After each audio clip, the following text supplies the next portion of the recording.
¿has firmado esto ya?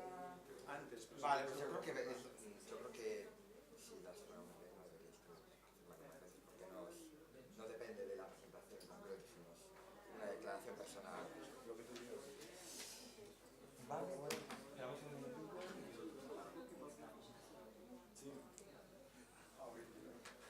I was having such a good time. I forgot to walk around the room at 9:30 and we agreed, but then you didn't walk around the room. So I wouldn't have missed you. Don't worry. Yep.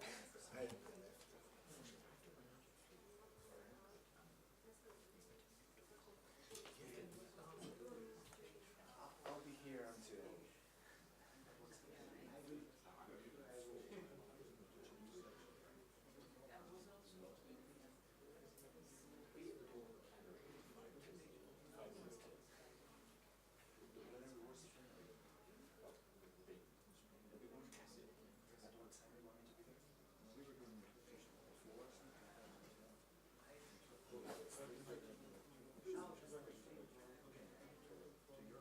Well, maybe you are not the only one that they don't know.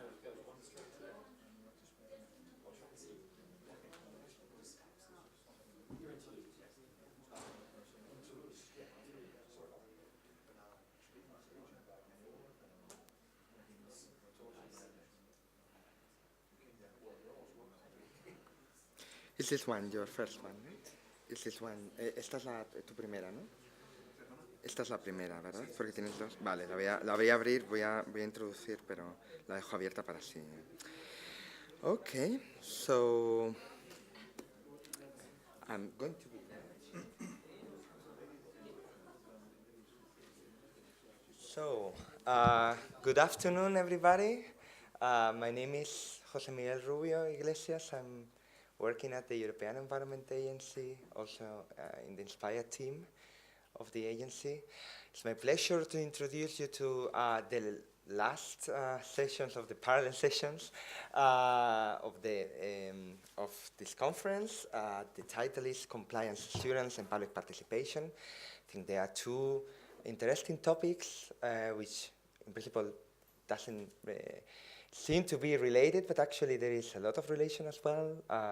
More and more citizens' input is used to monitor compliance assurance. It's a big opportunity which lies ahead, and actually the Commission is actually looking and exploring this possibility. Well, just a few administrative organizational aspects. I will be a bit strict with time, so I will be, you have 15 minutes, as you know. So when you are 30 minutes point, I will be showing this with one smiley. And when it's 15 minutes, I will show two smileys, which actually means that you really need to draw to a close. I think all of you have signed the consent for the video recording because you know it's recorded.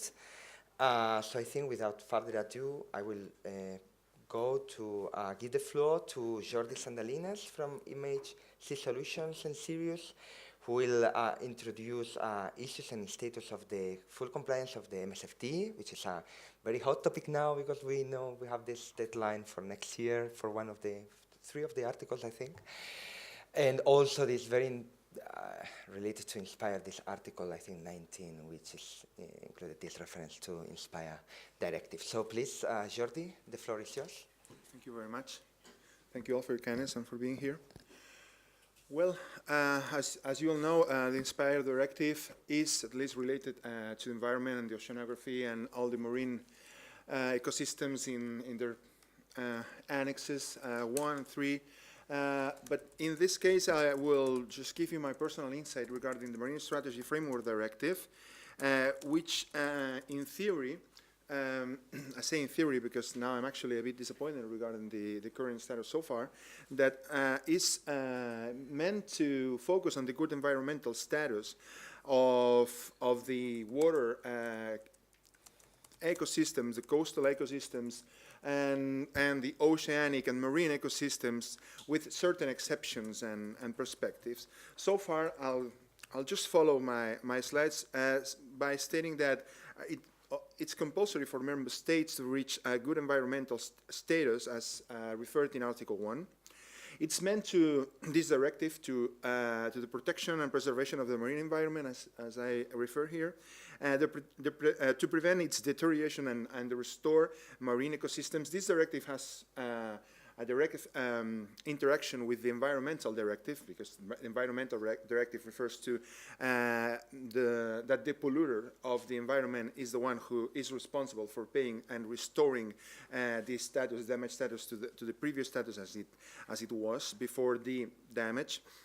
Also, this directive is addressed to prevent and reduce the inputs and in the marine environment to ensure that there are no significant impacts or risk to marine biodiversity, and affects all marine waters and coastal waters, the seabed and the subsoil. Even though there's some regulations such as the marine spatial planning, which have some small interaction with the coastal waters of the states, of the members of the European Union in certain cases, taken from the website of the European Union, I found out that this is more or less the framework envisioned by this directive. Again, the directive establishes the good environmental status for 2020. However, all these schedule I see so far, 2014, implementing monitoring programs, some measures, 2015, 2016, implementation of the Marine Strategy, and also like a 3-year, just between 2018, 2021, the review of the different elements of the strategy. However, in 2014, we saw a report stating that the good environmental status was far from being reached. So, according to this directive, each member state shall develop their own marine strategy, and to determine such as the good environmental status as described in the Annex 1 and Annex 3 of the Marine Strategy Framework Directive, and also some monitoring programs that they have to comply with the regulation status here, and the procedure established by the MSFD in order to achieve the goal set by 2020. And well, some aspect that I wanted to highlight is that it's sponsored by the Community Financial Instruments. So what's the point if this Marine Strategy Framework Directive, if this directive does not comply with the goals set in the objective set therein, what's happening if this directive is being financed by the community itself? Well, and I just gathered some information from the directive from Annex 3, just as an example, because it's addressed to establish within this good environmental status a balance of the physical and chemical features, such as topography and bathymetry. You can have all this information from get all this information from Annex 3. Also, refers to the systematic and unintentional release of substances, the nutrient and organic matter enrichment, biological disturbances.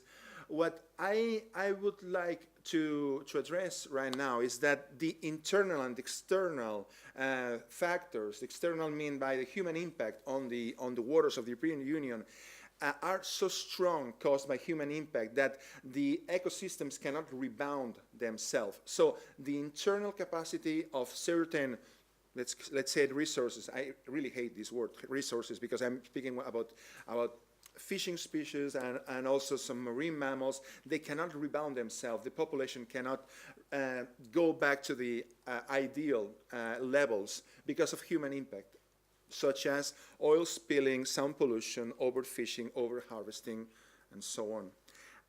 So there was a report back in 2014 that reviewed the first phase of the implementation. I think that the second one is established and is set for 2018.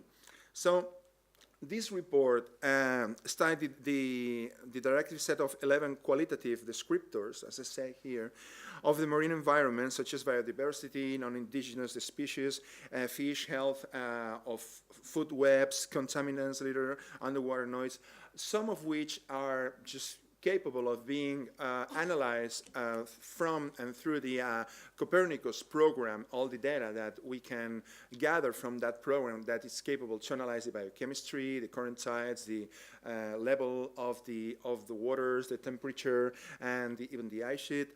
So some facts that this is the ugly part, and I'm really, really sorry to point this out, but it's the real truth that I obtained from some academics that belong to the marine biology sectors. 39% of the stocks in the Northeast Atlantic, the 88 in the Mediterranean and the Black Seas are overfished. So we are facing serious problems from these ecosystems to rebound themselves. So the fishery industry is really at stake. The levels of nutrients and certain hazardous substances are overall still above the acceptable limits. The oxygen depletion as a result of nutrient pollution is serious in the Baltic and Black Seas. So the level of carbon dioxide is growing and growing and growing. I'll refer after that the particles per million now have reached a level of 407 particles per million. The point of no return is 250, unless I'm mistaken. So as far as climate change, though not directly assessed under the Marine Strategy Framework Directive, contributes to the further degradation of the marine ecosystem. So the good environmental status is a kind of utopia. ¿Muy bien, más o menos? Sí. Okay. In the North Sea, I just wanted to point out that 90% of the former seabirds have plastic in their stomach. So I was having a conversation with one of my dearest colleagues saying that, okay, at the end, with all this fishery food chain, we are just eating small particles of plastic. And this is one of the causes that we could easily develop cancer in the near future. So the current status, what's the current status, 2017, 2018? The Copernicus interaction with the Marine Strategy Framework Directive, it's an effective tool, as I referred, because it helps to integrate raw data and determines the salinity, biochemistry, temperature, as I referred before. There's a report from the Commission assessing the member states to increase and to enhance their monitoring programs and under this directive established in the official journal of 2017. And because the report of 2014 was stated that the situation was not good enough. So member states need to push it forward. So in 2017, there was a new Commission decision regarding the good environmental status, released on, published on May 17th, that was establishing a new criteria. For example, there was a chapter referred to the newly introduced non-indigenous species. The number of non-indigenous species introduced by human activity is hazardous as well because it alters the status of the ecosystems. We have a very delicate and weak ecosystems in the Mediterranean caused by Posidonis and also some different species of algae that helps to oxygenate the marine, our waters in this regard. So in the 6-year assessment period as a list of those species, as I referred. Annex 3 of the Marine Strategy Framework Directive, amended by the directive of May 17th as well, established new standards related to the species groups in Note 4 of marine birds, mammals, reptiles, fish, and cephalopods of the marine region and subregion. So again, as I said, the new Commission report should be delivered at least by 2018, and will review all the current good environmental status that we have reached so far. So I really hope that all the member states will meet the requirements as established by the Marine Strategy Framework Directive. Otherwise, the marine ecosystems of our union are really at stake, and we could face serious difficulties. Thank you very much for your attention. Thanks a lot for your timeliness. Does the audience have any question, any suggestion, any comment? Yeah, please, gentleman there. I'd like your personal opinion on, this is a very important directive. It's looking for good environmental status. Why is the Commission requiring reporting only every 6 years? Why? A lot happens in 6 years in the ocean. Most of the other reporting requirements are typically 3 years or thereabouts. And all of a sudden, the marine is really, really important, but you only have to do your reporting every 6 years. Well, as an independent, let's say, researcher, let's put it this way, I think that perhaps for them, I don't know if it's important enough, it should be important enough, but this, some instruments, some law regulations are written this way. You should do something, you should establish, and you should help us to furnish and to reach to a good environmental status, instead of saying you have to do this, this, this, and this. So there's no guidelines, according to my understanding. There are only objectives to reach. So that's why maybe the private operators and the public operators are a bit lost. But still, there are resources. There are some financial aids. So far, I don't know if they are used, if they are overused, or where is the money going exactly. But 6 years to me is not enough. It should be on a yearly basis. Because unless we don't follow on a yearly basis, we will never know where are we going to. That's my personal take on it. I think Ula wanted to say, and then, sorry, well, what was the other lady, sorry. Oh, sorry. But okay, it's fine. Sorry, I didn't want to take that. No fighting. No, sorry. Thank you, Jordi, for your interesting presentation. Coming from Denmark, being surrounded by water, we know that our borders are water borders. What about collaboration on the framework across borders? It's not only important, but essential. It's vital. In fact, I recall a study prepared by the Aalborg University that report stated that the difference, a variation in maybe 1 or 2 degrees meant the at least the migration, but if not the extinction of one of the species that was residing at the coastal areas of Denmark. So as far as water is concerned, ocean is concerned, there are no borders. So collaboration, cooperation is essential, at least should be essential. So perhaps creating a committee that could be capable and to supervise the progression of the implementation of this directive would be an asset and an advantage. Of course, the more tools we have, the better. Thank you. Thanks for your presentation. I just have a question related to measure and monitoring. According to you, do you think that today we have the ability to measure, monitor, if the country reached the objective or not? And is it efficient or not? Can we really have a tool to measure if...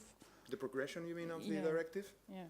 Well, in fact, this conference is about tools, it's about software, it's about solutions. We have Copernicus, we have some GIS technology, we have some RGs, open source data, we have plenty of monitoring and navigation technologies. I can tell you about marine mammals that they use navigation tools, in situ sensors. One of the, I can't remember the name of the satellite. I think it's called Aquarius, one of the NASA satellite that I think in 2 months gathered more information than all the in situ sensors established in the Mediterranean that could gather in 125 years. So we have the tools, we have the software, we just need the energy and the effort to push it forward. The question is, who's doing it? Can we supervise this effort?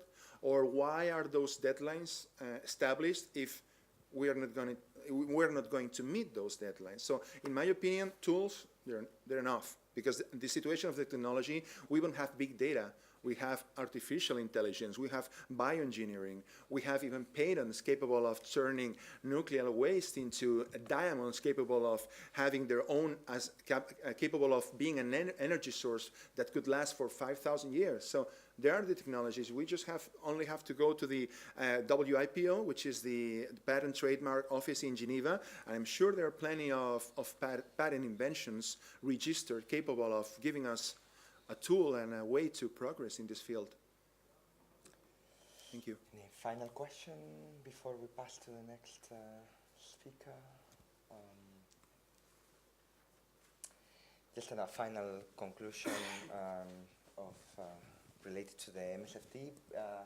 Currently, the EA, together with IFREMER France, we are co-chairing a technical group which is actually developing a series of guidelines which will help, the idea is to help the member states to fulfill an obligation which is enshrined in the Article 19.3 of the MSFT, which is publishing the data according to INSPIRE, the underlying data. This is something that we hope to have some guidelines by spring next year. So member states, when they have to report according to, I think, Article 8, 9, and 10 in autumn. So right afterwards, they will have also to publish this data. So we'll hope that we'll have some kind of guidelines to help member states in this work. So I think we will then move. Thanks again, Jordi. Again. Thank you. We'll see you again in this session afterwards. A little bit. But yeah. Thank you very much. Okay, so from Marine, we are going to cities. Now the next speaker is, I'm going to open the presentation, is Durum Yildirim Bayar from the Ministry of Environment and Urbanization. Let me just open this.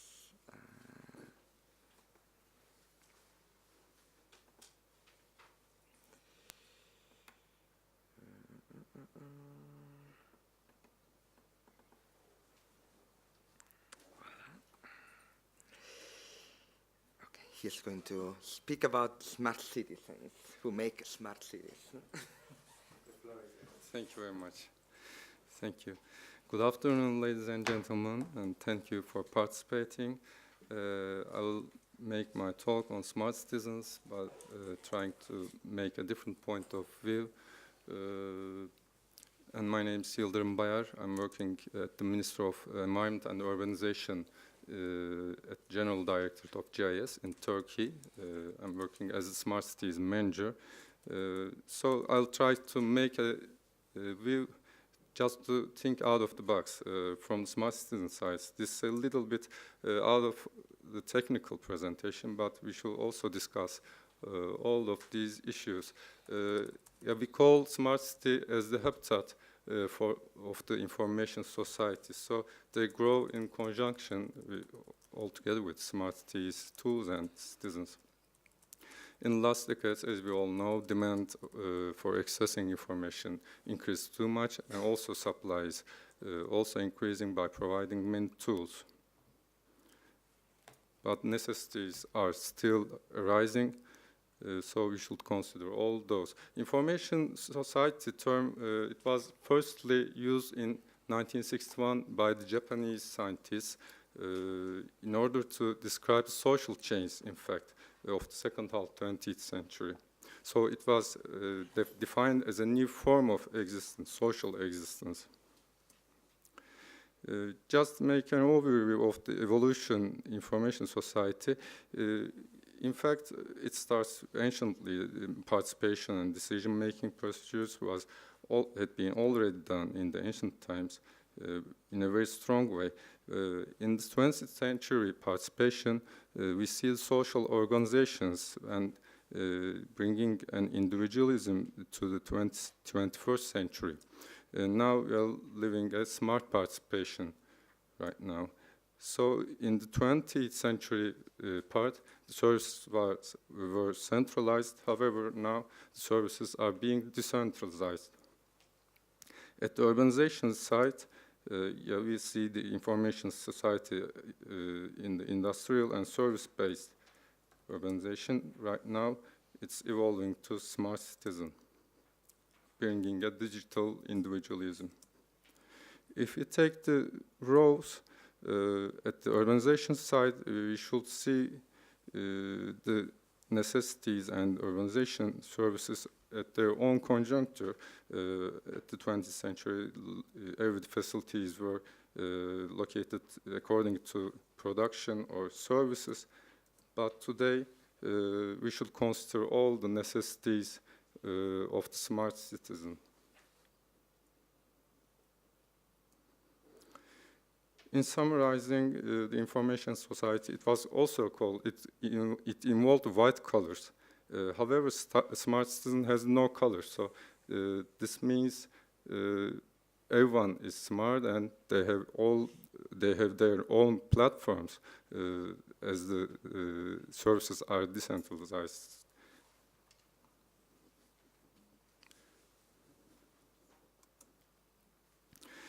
If we define citizen as the inhabitant of a city, and we should consider all main substance, main rights, it's moving, voting, protection to be protected, applying, and access to information or whatever.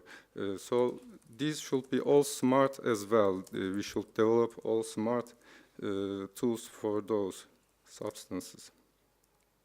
And this is an important part. 1/15 of the world's population is the European Union's currently population is approximately. So INSPIRE is being used special data infrastructure is used by 1/15 of the world's population. So this is important. Smart citizen is directly engaged in smart citizens. They would know, they would be aware, or they would not be aware, but they are all using these terms and tools provided by these, which are all engaged with the other. So they are all important, and they are all complex. Special data infrastructure, INSPIRE, is complex. We are talking at the conference. There are many difficulties, challenges. But also the other terms also have challenges in themselves, and the interoperable use of all these terms is another challenge.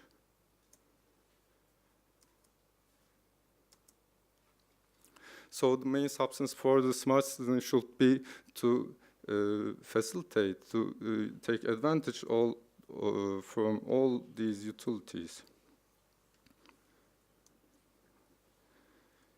And the most important point is to make the view inside the city from the smart citizen side, not from the city, not from the management side, I mean. So we should understand the smart citizen and determine the necessities very correctly, but priorities should be set up also. The adoption and the engagement is very important, and to increase participation. And we should engage the geospatial technologies much more in smart urban management, I think.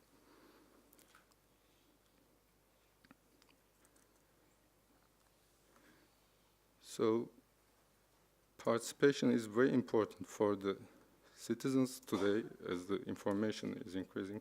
Everyone is smart, everyone uses technology, mobile technology. They can access the information by many ways, but we should provide the information also.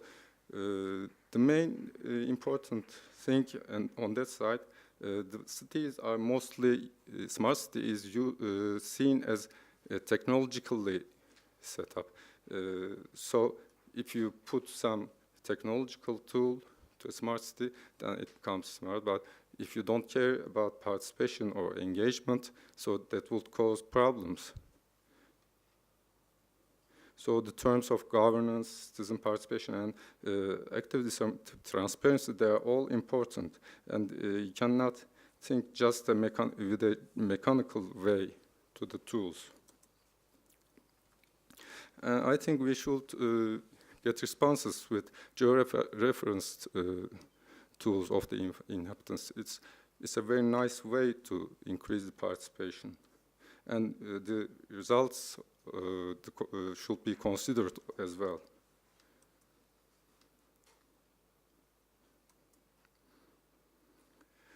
Another thing is that many times by local governments, a service is developed, they make something and ask the citizens if do they like it, is it successful or unsuccessful. This is a kind of waterfall project management. You make the thing, then ask people if it's good or not. But so this is a participation also, that you involve them, but at the end you are involving them. So if agile methods are used to amplify the participation, it will be a better instrument as far as I think. And the tools are often one-to-many structure. So they ask and get, collect all information, but if a many-to-many structure is established, it will be better.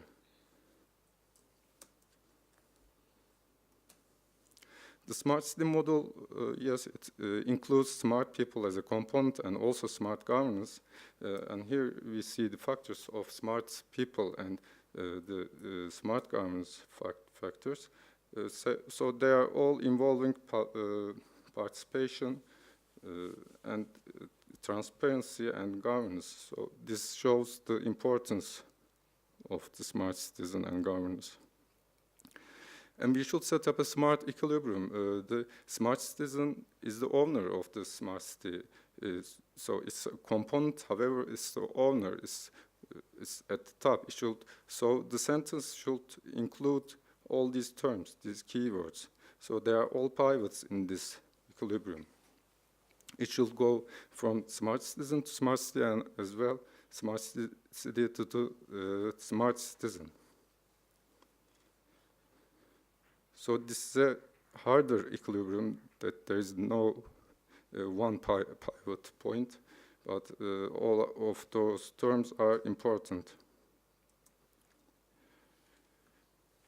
And if you like to inspire the equilibrium, yeah, it's the hardest thing maybe.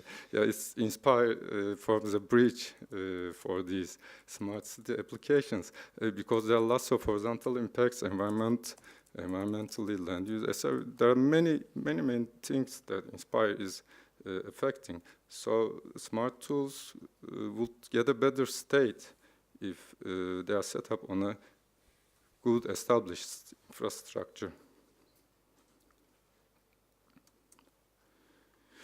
Yeah, human is the extent, but today supply is also limited. The local governments, finance or human resources, there are limits. So we should consider those also, but prioritize. I'm sorry. We should consider the prior things. Also, there are many good examples, and you can see on the bibliography. And also in our country, we are pushing the urban information systems much more, which will be shared with the local governments and municipalities. So that's another important tool for the smart cities, as we think. And when you make the standards to sort to provide to the top of the data hierarchy, we can reach the Inspire from national data infrastructure by using the urban information systems. Yes, for the equilibrium, we should consider the smart citizen and empower the governance. We should decrease the costs and strengthen the geospatial technologies. And as concluding, I would like to again tell we should push more effort in open data and information, and we should develop more practical tools to analyze open data and let citizens use those data. Let them analyze data by practical use. So that's an adoption, that's an engagement. And awareness should be raised. It's another important thing. And in the strategy side, the smart citizen should be put in the center. It's very important. Everything should be at the smart citizen side. So there's the term user. We always, the IT people looks the people as users. So we should put some intuition in that term, I mean. And lastly, I would like to conclude as thinking out of the box with a phrase from Coriolanus by William Shakespeare. The act is in Rome, in a street. Civil News asks, what's the city about the people? And the people around citizens tell, yeah, true, the people are the city. Here's my bibliography. You can find examples of smart tools, and thank you.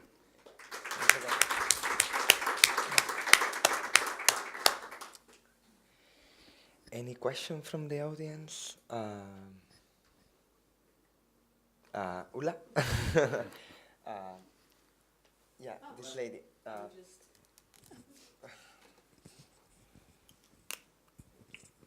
Thank you for a really inspiring presentation. I always like it when we speak about humans. We have a tendency in this community to think that everything is about technique. And I mean, how can you have a smart citizen?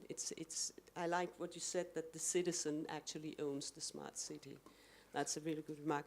My question to you, or maybe a reflection, is how can we be sure we do not create gaps between people groups? You need certain skills to be a smart citizen. Or what do you think about that? In a big picture, I think my opinion, people were always smart. In the ancient times, yeah, the last conclusion was a concrete example. They were owning. In the ancient times, the cities were located and built around rivers or any advantageous places. So weren't they smart? Yeah, on that conjuncture, I think they were all smart. So if we count today, everybody's using mobile phones and benefiting of tools. However, how it is provided to them. So the supply is the key term. They demand everything they will demand, but if the supply is limited, supply of tools or supply of the governance or any other thing, there will be gaps over those, I think. It's possible, and now it is, in fact. Any other question from the audience? Indeed, well, just allow me one comment. Indeed, I mean, with citizens' observation, citizen participation, citizen science, we have great opportunity out there to know really what's happening on the ground. I think we're just starting to open up all the opportunities that we have, but we have to be careful not to consider that this data will be available just like that. I mean, there is an issue where we speak about citizen science initiative, about engagement. I mean, it's not that just because we have some applications out there that we will for sure get this information. We have to, I mean, I connect to what Ula was saying. I mean, citizens are not sensors, even if they are humans.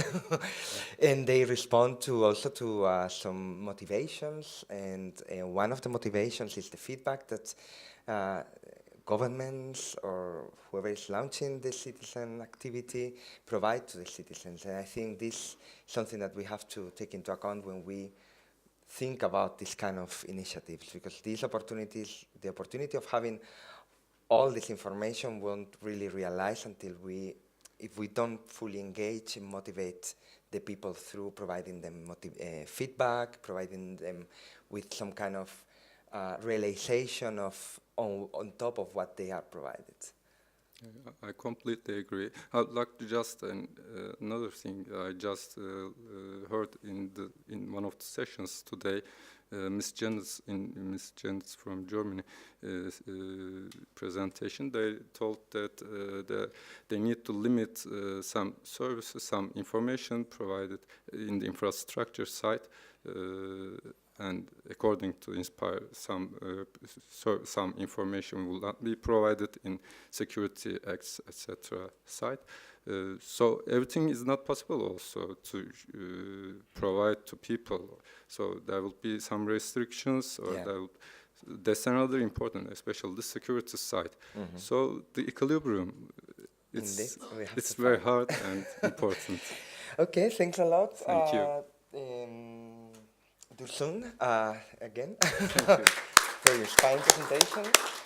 So the next presentation is also about citizens' participation, citizen science. It's by Karel Chabbat from the Czech Center for Science and Society.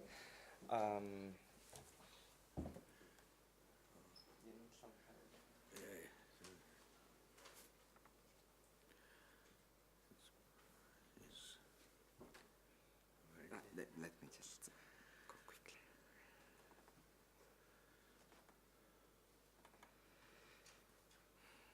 So he's going to present one project called Plan for All. So the floor is yours. Okay, thank you very much. I will not so much present Plan for All, I will more mention Plan for All Association. But at the beginning, I would like stress a few things. I would like speak a little about sustainability, but not about sustainability from the point of view of environment, but about sustainability from the point of view of European research. Because in framework program, Horizon, etc., there were numbers and numbers of projects. And what is usually the project?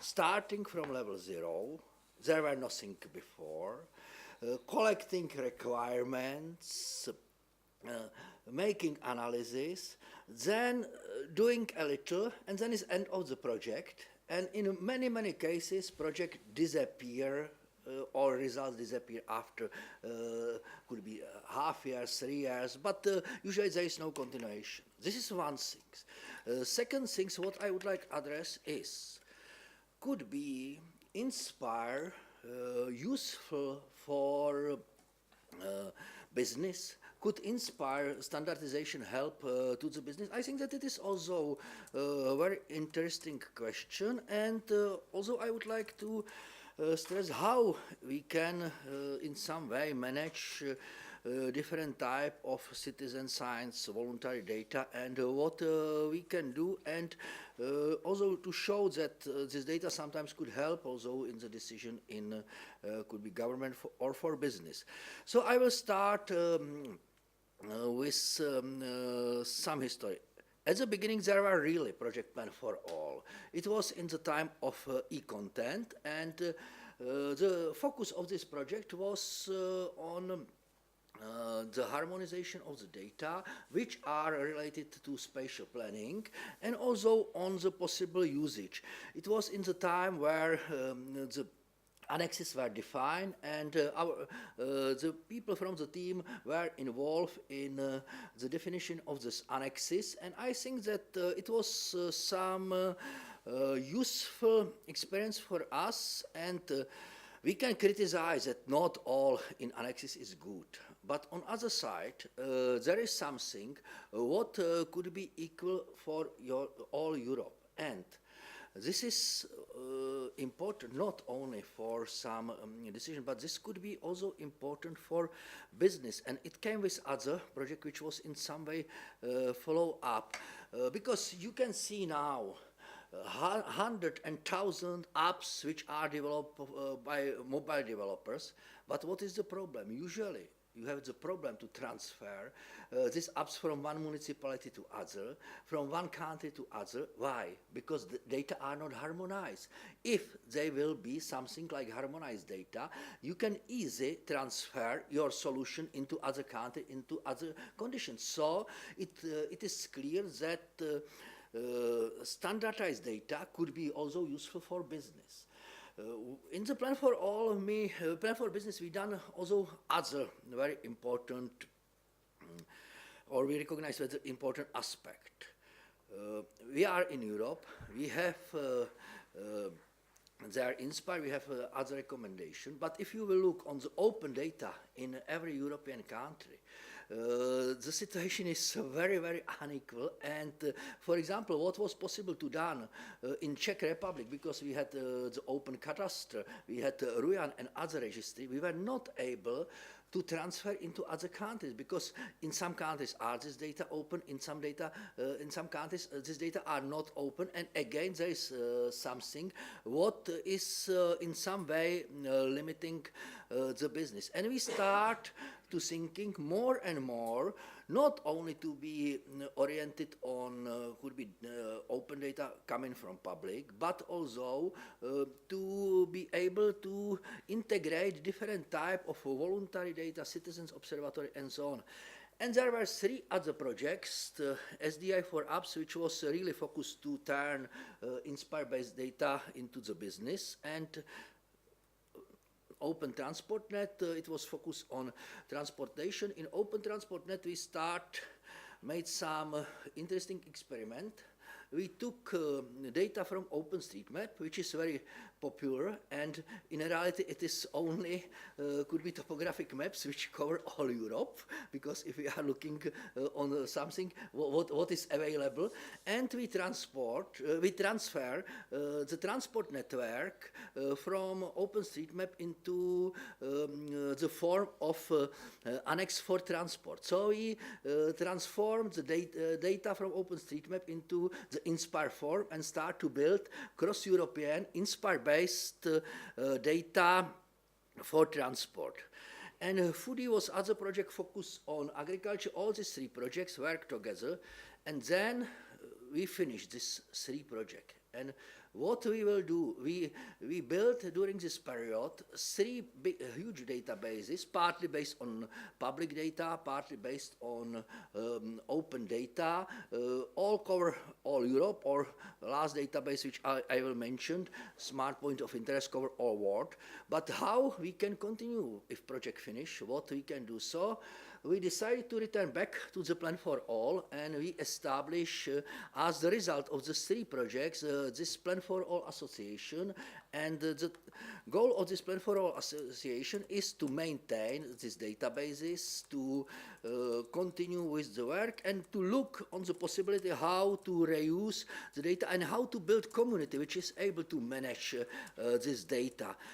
So the goal of Plan for All Association is to protect and secure the result, build environment for sharing the data, support open data, but also provide consultancy, be partner for public and private body, because Plan for All is now collecting some number of experts across Europe. It is probably not very readable, but currently there is 36 partners coming from private sector, public sector, universities, and we try with this network, cooperate and continue on the management of this 3 database.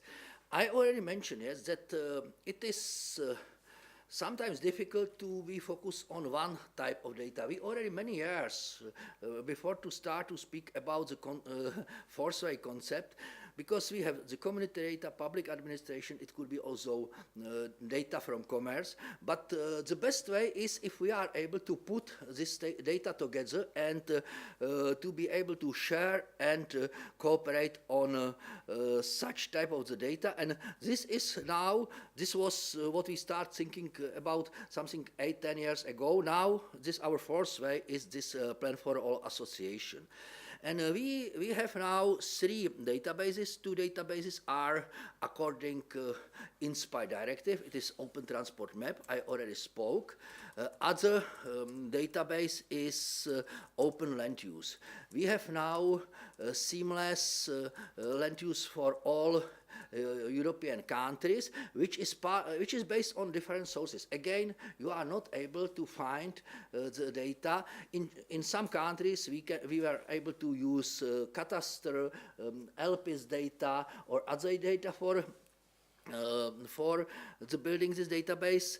If it was not possible, we use the data from European Environmental Agency, Urban Atlas, and Corinel and Cover, and we transform this data into the form of uniform form, and to be possible in the future easy manage this data. These data are divided on the units based on NUTS 5. So in reality, every city could be separated and easy exchange if we will receive the data, for example, from the community for the city, so we can make this data better. And now we are building metadata system which is describing this metadata for every municipality, so you will be able to recognize for every municipality origin of the data, if it is used from different governmental data, or if it is based on some crowdsourcing, or if it is based on Corine. So for every municipality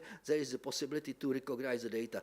Last database is not based on the INSPIRE, but maybe that it is some step more, because we again start with Openstreetmap, but we start to transform this data into link open data, into RDF, and this smart point of interest is now huge RDF database with currently more than 27 millions. The data are already not only from Openstreetmap, but some region municipalities contribute to this data. And of course we need to work on the improvement to make the quality, because sometimes we have redundancy in the data, but we see this as the step forward and how we can build something what could be really reusable. On the top, on this data, we already start to build some application, and here you can see it was the first commercial application done by Plan for All. We prepare some system informing citizens in Pilsen about the reconstruction, what will happen if some street will be closed, and we are calculating traffic volume, and people are able see in December they will be closed this roads, and probably during Friday afternoon they could be traffic jam. So we start to work such type of application on the base of the data, because we have now in our team also traffic engineers, so they are putting there some knowledge, and with this data we are able to generate such type of application.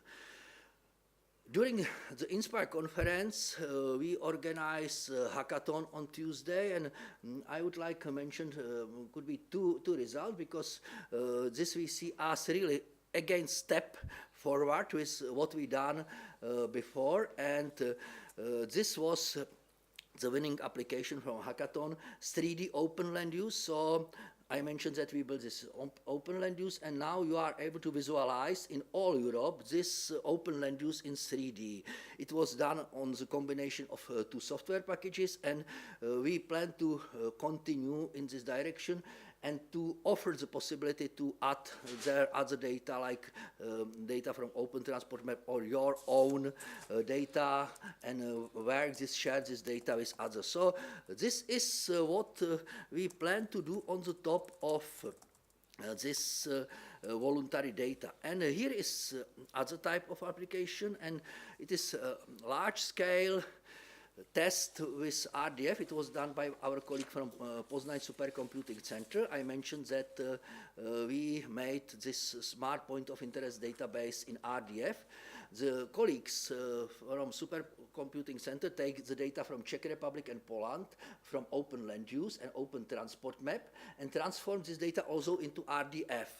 And then they start to build queries on the top of the RDF, like find the areas where is some number of smart point of interest, so on. So, and the response is fast, and it was demonstrated that this could be way.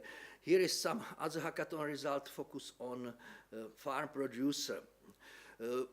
We are happy that Plan for All will now start two activities, so we will be able to extend this work. So there are now two projects where Plan for All will start from November to work. It is EUXDAT, it's European Infrastructure for Extreme Data Analytics, and the data sets which are now managed by Plan for All was considered as important, and second is again for transport. And on the beginning, I would like to invite you to join our community. We don't have any fee for Plan for All.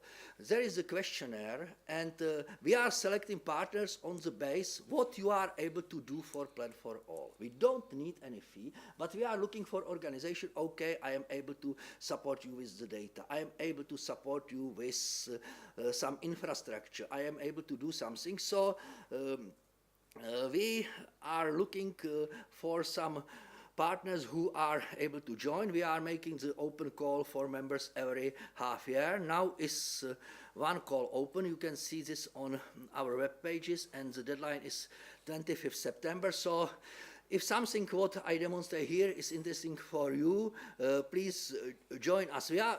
Our members are organizations. So this is all from my side.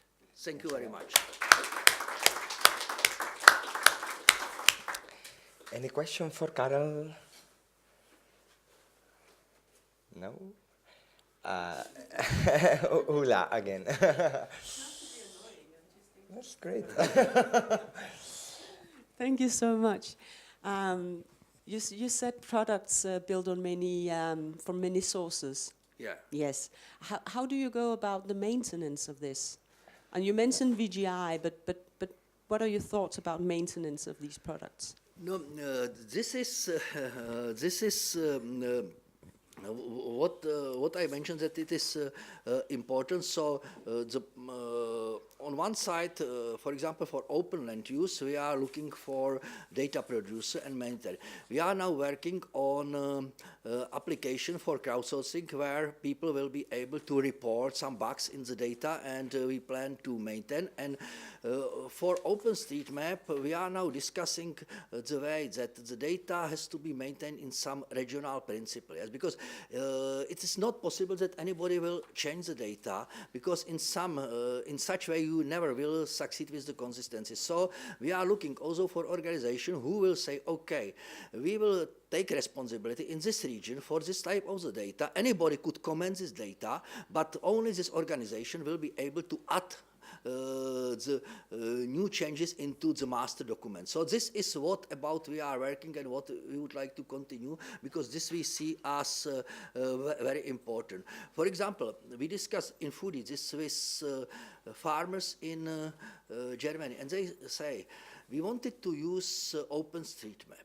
But then we stop, because we draw some other line, and in 3 days it was not there, because anybody changed this, and the data disappears. So this is why we are now planning to build the system of some regional organization who will maintain. Of course, it will take some time, yes, but it is the question of the community building, and it is why we are looking for people, why we are looking for partners, and we would like to combine this VGI principle with something like to have on the end some professional data. Yes, so this is our goal. Good. Any other question? Yuri, please. Thank you very much, Carol. Very interesting and a very nice result of the hackathon as well. Very beautiful. So one small question on the points of interest. You know, points of interest seems to be a very interesting layer to inform population, people of things, objects, events going on in a very easy way for mobile applications. We don't have such kind of thing in Inspire for the moment, but that might be a layer to be used to interact with the end user in the end. Did you use a standard or something, or for the development of the PLEs? We are slowly updating. We, for example, are thinking to use the definition, the addresses for point of interest, and to go also there in the direction. We are now using two registry for identifier. Yes, it is based. One is based on waste. It is popular for community, but the goal is to thinking, and this is why, for example, we now start cooperating with Poznań University, because they are very good in semantics. Now in this last exercise, also people from Leipzig start to work, because this is something what need to work. But I think that there is some way how we can really integrate this with the standard and use, for example, standard address registry is something what we would like to move. Again, sometimes it's problem that this registry are not open in all countries. Yeah? So, but we plan to do this and integrate this into the data. Just one more question, final one. What was the benefit of converting the OpenStreetMap model to the Inspire model for transport networks? The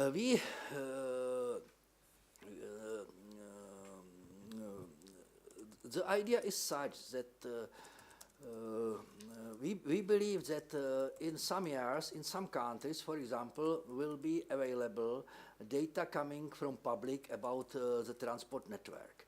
And if we will use interoperable solution, then again it's possible to replace one data with other which could be better. And I don't see there till now any other standard than Inspire. So, and we put there information for routing, and we extended also this model with the information for this traffic volume, because we are also calculating this traffic volume, and this is something what looks that for us could generate the biggest business potential, because we have now some interest in Crete and other to start to prepare and improve this traffic volume, because a lot of organization is interested about such data. Well, you just raised another question there. That means Very quick. by extending the model with all this information and volumes, it looks like you're preparing a data set that might be useful for the intelligent transport system as well in the end. Yeah, yes, I hope so.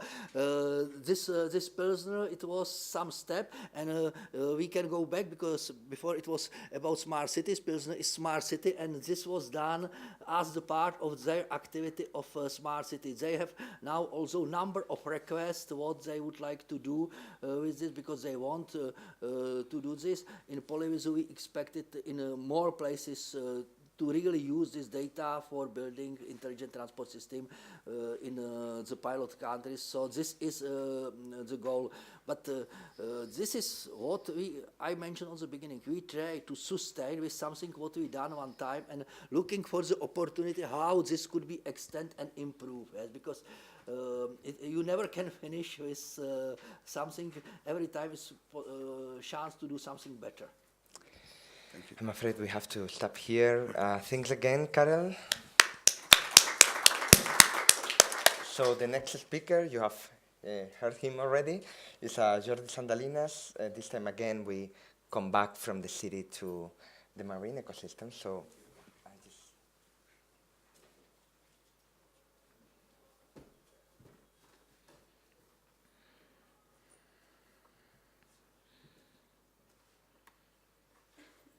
It was this one.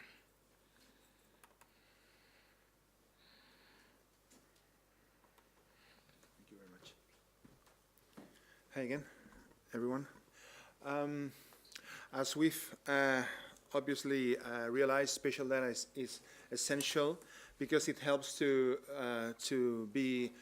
realize about the situation of the environment, and to predict and visualize and determine, and also to prevent situations that could be harmful for our ecosystems, as I previously referred.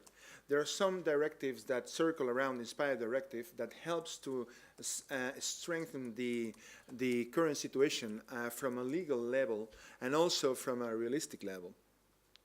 In this regard, the European Directive regarding the environmental liability with regard to the prevention and remedying of environmental damage is also a really helpful tool to help to readdress any situation that could be harmful to the marine ecosystems and also indirectly to us, because humans will live from the resources that our oceans and seas provide.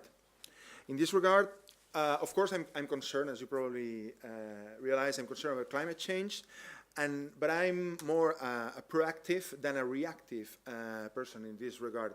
So the conclusion of this presentation, even I haven't started yet, is that it's good to educate with environmental values. So let's start with some obvious facts that we already know. About monitoring marine ecosystems. There are some tools that we have, precisely. Satellite, remote sensing, navigational, underwater drones, ROVs, voice in situ sensor, some type of calculations used by marine biologists. There's a study that I'll refer after that. There's a study carried that refers to to the importance of the external factors and the internal factors and the capacity to rebound of the environment, and also some tools as an example, because I'm not a technician, I'm not a software specialist, but technical and legal are two concepts that need to work together in this regard. But let's go and face the facts. So there are some studies, marine studies, regarding the predictors of the extinction risk. As I say, external factors versus the marine capacity to rebound for marine species. We are facing an unbearable extinction rate. There's an escalating human impact against marine mammals and marine life in general. Hunting, extermination programs, climate change, spread of diseases of exotic species, illegal trade, deforestation, habitat fragmentation, urbanization, desertification, overfishing, harvesting, you name it. There are some studies published by marine biologists saying that discussing whether we are facing a major mass extinction because of the uptake of the carbon dioxide levels. I referred on my previous presentation that we are kind of reaching in 2040 a point of no return if we cannot correct the current situation that we are facing right now. Of course, this situation won't be addressed overnight. It won't happen from one day to another. But we need to be predictive. Of course, we have the tools, we have the laws, but some laws are more binding than other laws. As you all know, there's an article in the Treaty of the Functioning of the European Union that refers to the sources of law. Article 288 refers to directives, regulations, and decisions. Those sources of law are binding. Guidelines, opinions, and recommendations are not. So unless we have enforcing tools capable of readdressing the current situation, companies won't change. And some human, unfortunately, won't change at all. So more facts. There's an estimated 30 and 40% of the carbon dioxide from human activity released into the atmosphere that can be dissolved by the ocean living species. In this regard, I will say that the studies made by the Mauna Loa Observatory in Hawaii said that the global concentration of carbon dioxide in the atmosphere is higher than any parameter recorded in the history of the data, in the database history that they actually own in their observatory. The International Union for the Conservation of Nature. These are facts still. 25% of the marine mammals are at risk of extinction. 40% of marine mammal species are still unknown. Here there's a niche for technicians because there's a lack of satellite data regarding marine mammal species. There are some marine mammal species that have been lost or have been either extinct. There's also a serious effect of ocean acidification on marine ecosystems.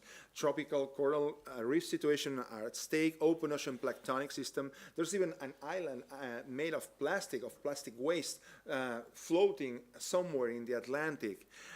Coastal ecosystems are at risk of being endangered, already endangered, sorry. Deep sea marine life is filled with plastic. High latitude ecosystems, if the current of the Atlantic changes, are really into serious problems. So we have tools, nature have tools such as phytoplankton that is capable to absorb carbon dioxide, but some zooplankton is not capable of doing such function. I move on. As in 2012, I just pointed here some, extinct marine mammals such as the stellar sea cow, the Caribbean monk seal, Japanese sea lion, and so on. So what's the situation right now in 2017? Earth mammals are vanishing at unprecedented rates. These are data published by the International Union of the Conservation of Nature. So 1 out of birds, 1 out of 4 mammals, 1 out of 4 conifers, 1 out of 3 amphibians, 6 out of 7 marine turtles, the list goes on, are at risk of extinction. These affect us and affect our lives. In this regard, 75% of the genetic diversity of agricultural crops has been lost. 75% of the world's fisheries are fully or overexploited. Up to 70% of the world's known species face risk of extinction if the temperature rises more than 3 degrees Celsius. 1/3 of the reef-building corals around the world are threatened with extinction, and then over 300 million people suffer from severe water scarcity. Here's the source where you can get all the information from. So about monitoring marine ecosystems. Of course, we need to monitor the ecosystems. We're facing extinction rate. Humans accelerated extinction by 1,000 times. Human impact needs to be reassessed. We can't react. We need to be proactive. We need to educate with environmental values to our kids, to any sector that we are capable of reaching, because this is an important task. Supervising on a monthly basis, in my regard, would be essential. Insurance companies, they should have a role in this regard. So you're not going to be covered unless you have an environmental policy in your company. Also, renewable energy companies, they should have a take in this, because the situation is not sustainable at all. We need more data. We need more data in this regard. We need species by species to be monitored and to be studied and controlled, because they are really, really important with the environment, because there are some studies that they say that the 80% of the marine life will be lost in the next years. So what's happening with the directive? The directive we have in the European Union says that the polluter pays. So whoever damages the environment will pay the consequences of such waste until the point that was previously the situation that previously to that to that damage. Unfortunately, there are some companies, they prefer to pay the fines instead of stopping their activities. So we can bear and wait for another 6 years for another directive to happen. Court proceedings are endless, but we need to take precautionary measures, perhaps seizing assets. We lawyers need to face the ugly truth, which is enforcement of laws. And well, as you see here, the insurance company role, as I referred before, is very important, and the environmental consultant role is also very important too. So, in the environmental directive, there's no reference to criminal nor penal consequences. However, in the Marine Strategy Framework Directive, there's a reference to climate change, thank God, at least one reference.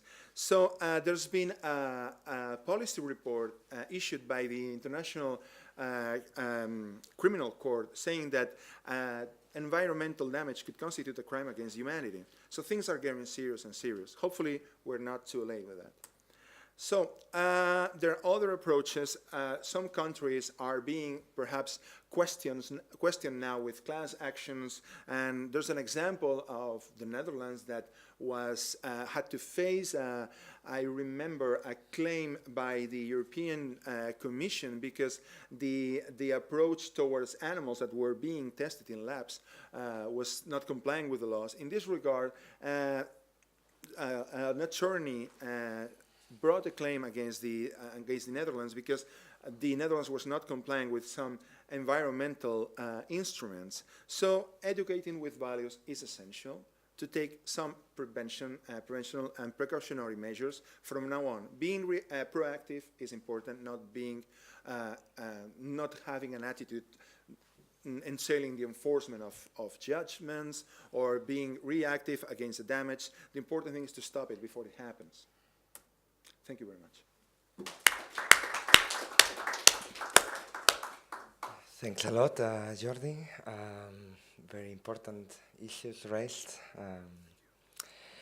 Any question from the audience? Any comment? You're always welcome. Please. I mean, listening to this, you can get almost really depressed, right? Seeing this poor turtle that was dead on the beach. And I just feel like I have to do something. I want to do something. And I come to think, how about the VGA? How about crowdsourcing? How about engaging people? I know in Denmark, leisure sailors are now joined a membership that they collect garbage when they're out sailing and also report on the environment. Do you see any future in that?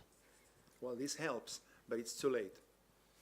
In my opinion, it should have happened before, but at least it's something. I'm not pessimistic, but in my opinion, we shouldn't have oil spilling, actually. But any future, well, let's lobby. As some marine biologists, I have some studies that I've been researching on, and there are some reports by marine biologists. I mean, I've gathered my knowledge from those studies, and they're published. They're reliable. They're not yellow press. They're university studies. So why should I question those studies? So the thing is, yeah, we have to do as much as we can, but the results won't happen overnight. I mean, even if right now we stopped all the factory activities and the exploitation of fossil, then all the result of this action would not be seen, in my opinion, within the next 2 years. So the more actions, the better. The more cooperation, the better. The more supervisory committees, the better. The more laws, the better. I mean, it's not about entering into a crazy panic right now, but it's about knowing the reality and then taking action, because it's our responsibility. We are responsible for what's happening. And I remember that Einstein said once that those things are happening not because the people that damage the environment, but because of the people that don't do anything about it. So we have to be concerned and educate with values. Denmark, the Netherlands, Belgium are really strong into renewable energies. I know, Norway too. But also there are some sources of energy that need to be refrained, because we all know what's happening. There are some activities like bunkering to avoid taxes that oil commerce is being performed outside the waters that fall within the sovereignty of the countries. And in the Mediterranean, there's a regulation regarding the special protected areas of Mediterranean importance. So we have these PAMIs, we have protocols about sea waste, about dumping. But things are happening, like fracking, all this activity, the acoustic pollution, the sound spreads 70% stronger than inside the water than on the air. So we need to do more and more and more, and lobby and speak about it, and then review the company's activities through international associations, speaking with insurance companies. The list is endless. Just a quick question from Yuri, who works actually in the environmental compliance unit. Thanks, Miguel. I only do quick questions. Now, you're discussing most of the time the protection of the environment. That's covered by a lot of other legislation that we have, so like the MSFD and WFD and so on. Yes. But this specific legislation is a legal instrument to build a financial instrument, to make sure that member states have a financial instrument to pay for the pollution. Normally the polluter pays, but in case the polluter cannot be set responsible on the legislation immediately, because as you said, it takes a long time to win a case before the Court of Justice. So in the meantime, you have to start restoring the environment. So you can't wait, because it gets worse. And that's why member states have to implement the ELD and provide the financial instrument as a backup, and then use the legal instrument, court in that case, to get their money back. So that's the idea of the ELD directive. And unfortunately, for the ELD directive, there's no reporting in there. So you can't follow up on the status of evolution and so on. But the expert group on the ELD directive is working on this, and they've got something like a voluntary action going on to build registers of incidents, environmental instruments, environmental incidents that actually give us an idea of the impact on land and water and air of an accident or an incident and the responsibility. That's like a public shaming. That's what they do in the States. NOAA is doing it as well. Deepwater Horizon, they're following up on this. They're following up on the incident, the impact of the incident on the nature, so the dipster cycle, but also following up on the financial part of it by showing BP is paying for this. And they're going to pay billions of dollars to restore the Mexican Gulf as it was before the Deepwater Horizon thing. So you're right. Just let me just 30 seconds about the financial situation. Attorneys can ask for a precautionary measure, so the court can seize the assets to assure the amount of the claim, and the insurance companies should be bound to restore the situation because of that precautionary action. It's just a matter of procedural law and doing it the right way. They have to put the law in available at member state level in national law. Well, any measure is helpful if applied correctly, but I'm sure they took it into account. Thank you very much. Thanks again, Jordi. I'm sorry because we don't have a break afterwards, so we have to go directly to the next to the plenary session. So let's go with the last but not least presenter of today, and actually from the parallel sessions in the conference. In this track is Marcin from the National Mapping Agency. Good, yes. Good afternoon. Thank you for the introduction. I don't know, I don't speak. I will try again now. Maybe this one will help. Yeah, try this. Well. Okay, yeah. And I will try to show you a very short presentation about how actions of National Mapping and Catastrophe Authority like ours can supplement improvement of public safety. So maybe go straight to the presentation. When we think about the public security, we can probably name a lot of stakeholders who are involved in providing security to citizens. We can, of course, start with organization related to emergency services, for example, police, health service, fire service, and so on. Of course, there are a lot of other organizations, like, for example, Administration for Civil Construction, military, local governments, municipal police, non-governmental organization as well, of course, and media. But actions or activities of all of those organizations are not fully effective without active involvement of citizens.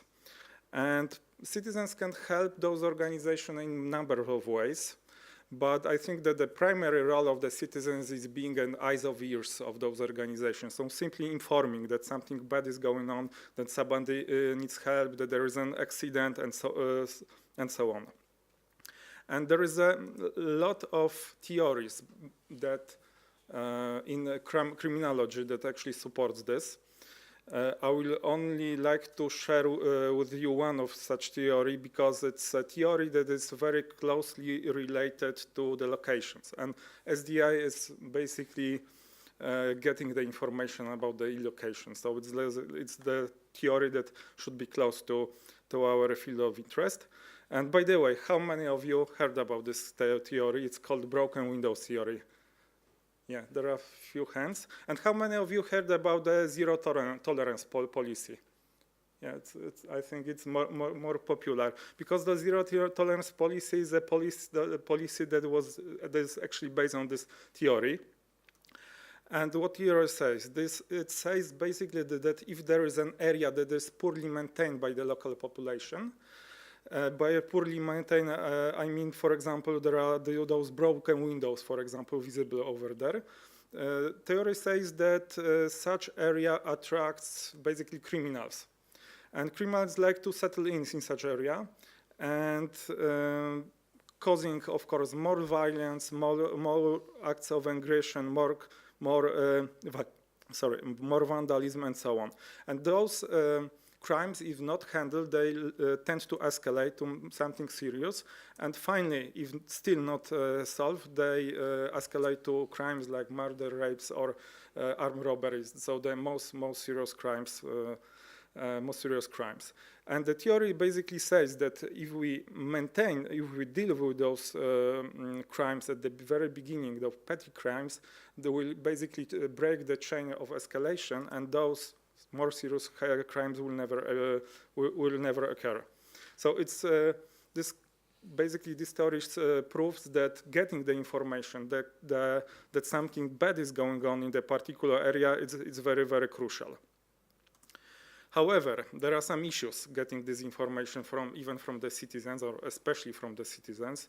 First issue is something that I call social callousness. It's basically that we sometimes get used to the crimes. We, for example, walk on the street, see, I don't know, graffiti, ugly graffiti, and we don't react. We just got used to it, and we just walk by and do nothing. And of course, if we don't care, we don't report it to the police or to other organizations that can handle that. Second thing, I think that's something that is typical more to the post-communist countries, for example, Poland, is that reluctance to denounce, basically to denounce, especially if something is going on in my neighborhood and, for example, my neighbor did something wrong. I think it's a historical thing, so it's basically it comes from the times when we have like communist government and the police, or actually at that times it was called militia, was basically supporting the ruling party and was catching, of course, the criminals, and but also responsible for catching also the members, for example, of democratic opposition. So from those times, in these times, people find any way of cooperation with the police as something suspicious, something inappropriate. And to some extent, of course, not fully as in those days, but to some extent, it stayed that way. And finally, third thing that I'd like to mention is that it's time consuming. So simply, people, of course, can call the police, say that something is wrong, but then they have to ask a lot of questions. They have to answer a lot of questions. Then sometimes they are invited to, for example, to police station to provide additional testimony and so on. And often people, it's related with this. People want to stay anonymous, so they just don't want to report because of this reason. We as an NMCA unfortunately cannot do much with those two first issues, because this is something that requires education, that it requires, for example, some involvement on NGOs, some media campaign. These are not things that NMCA usually do. But we can help with the third thing. We can shorten the time that it is required to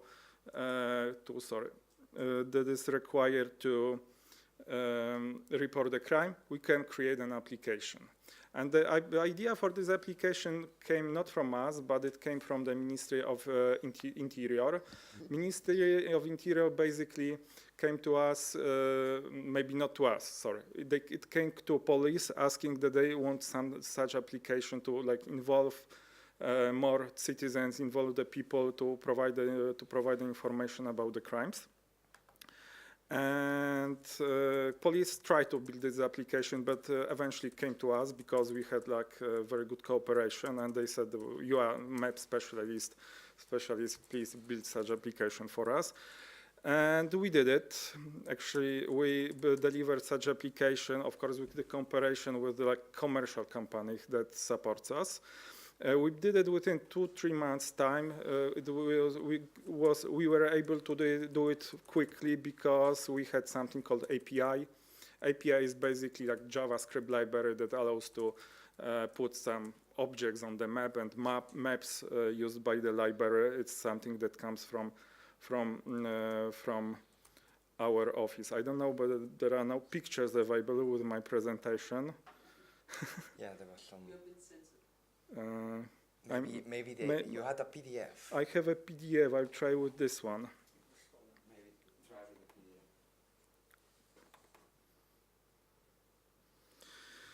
the PDF. How we put it on the screen? Should be like that, or fenêtre, mode plein écran. Okay. I don't know. Okay. It's better now. It's not perfect, but better. And this application has been developed, like I said, very quickly. It's basically a website that allows people to put information on the map, saying that this is the particular problem in this concrete location, and you can put their information about minor criminal offenses, so you are not able to report rape, for example, using this application, only small things. And this data, it is basically the data coming from citizens. Of course, you don't have to log in, you just have to accept at the beginning terms of use, and you can do whatever you want with this application. 2 months ago, the application has been updated. It proved to be successful, so it was updated with the mobile version of this application. So there are now 2 applications available, one for iOS and one for Android, and there were some additional minor improvements. This is the list of the crimes you can report. So there is no, like I said, there is no something big in here, but these types of crimes are very annoying from the perspective of the population because they happen relatively often. So they don't happen, they have happen more often, for example, like I said, than murders and something serious. And of course, you can, when you report these crimes, it takes, I don't know, 15, 30 seconds. Just click on the map, choose the crime type, then you can fill some optional information, but you are not obliged to, and just press send, and that's all. And you can also, with this application, publish information about some dangerous, let's say, dangerous situations. So these are not crimes, but still things that might be annoying from the perspective of the people, from the perspective of the citizens. Of course, you can, like I said, you can supplement the entry with short description of what's going on. We can supplement it with the timestamp. So, for example, saying that this type of crime is happening in this area only on Monday and Wednesday from 9 to 10. It's possible. And you can also attach the media files, for example, pictures, and like basically proving your point that it's a way of evidence, like proving that something is going on in the area. Business process behind the application is very simple. Basically,